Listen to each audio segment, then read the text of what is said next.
Welcome, ladies and gentlemen. Today I have an embarrassing story from War Times. It's about a guy, a pilot, who ejects just in time to watch his plane land by itself. So, as you're imagining, he didn't just decide to just jump out. He thought he was going to crash. So he decides to eject when his plane starts spinning out of control. Now, this story takes place in 1970 by a Captain Gary Faust. During a test run, he was flying an F-160 interceptor jet like this when the plane just started uncontrollably spinning. Now, in that situation, you're probably like, "Holy crap! I need to get out of here." And so he did. He got out, but of course, it landed itself. Once he realized that the ground was spinning, he decided, "Need to get out because I don't want to die." He did the only thing that you could think, which is eject. And so as he does that, after ejecting, he does decide to look at his plane because he's like, who doesn't want to see an explosion of a vehicle that you were just in? That sounds pretty awesome. But all he could do was just stare at the amazement that his jet just successfully landed without him. That right there is just pure gold. How would you feel if you ejected out of a plane and saw it land right before your eyes? That's got to be really embarrassing. Now, being in the Air Force, hearing about this, right? You're like, some demon has taken control of the plane. So they actually instructed the police just to sit there and wait until it ran out of fuel. Because everybody's seen the Transformers movies. So they were like, well, we're going to wait till it runs out of fuel, then climb in and attempt to shut it off. When it did finally stop, though, the Air Force actually took it back, repaired it, and put it back into service. Because to be fair, it was a good pilot. It landed a plane by itself. I guess it landed itself by itself. Now let's take it back to 1940, right before, World War II. In Japan, they decide they wanted a really big navy. Now, they decided to build the largest battleship, as you do, and they commissioned the battleship, the Musashi. I probably really butchered that, which nearly doubled the size of Iowa, just to give you like a comparison. And it was the largest battleship ever. So, as battleships do, it displaced water. When they launched it, the battleship that is, they actually just displaced so much water that they triggered a 4-foot high tidal wave that flooded Nagasaki. Again, probably really butchered that. That's how much it displaced. So Japan effectively flooded their own city to have a really nice navy. Some dedication right there.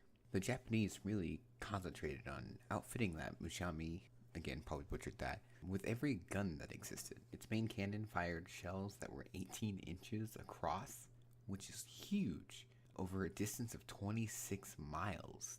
So you could do some damage with this thing, which is almost enough to kill a dinosaur. Unfortunately, there was a problem with launching the ship.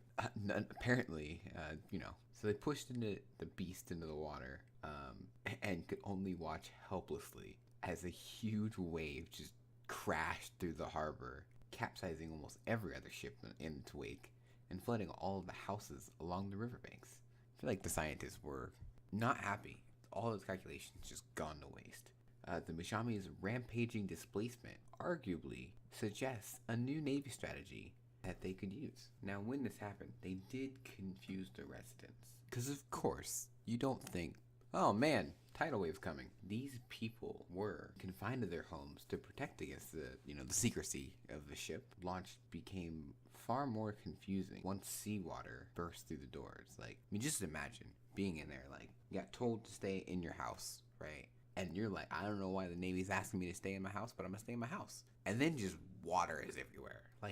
That's gotta be annoying. It's like, man, trusted them, especially seawater. After rushing outside to avoid drowning in their houses, people were shook back inside their submerged house by the Japanese military. And I like how the Japanese military was like, they would either fabricate some excuse, or they would just simply pretend nothing's out of the ordinary.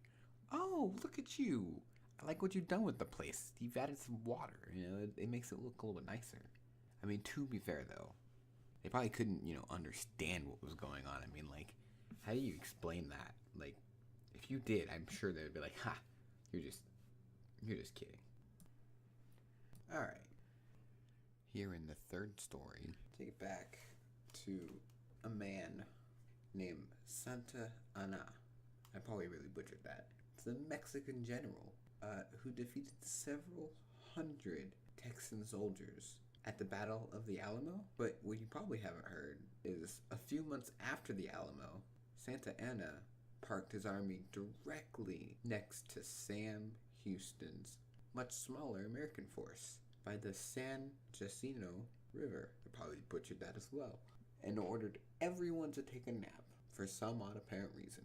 Unsurprisingly, Houston took this opportunity to stomp the living crap out of them and claim independence from Texas. He also stole his hat because it looked nice. At that time, Santa Anna was riding pretty high on the Alamo victory. Conquering Texas seemed like a mathematical certainty.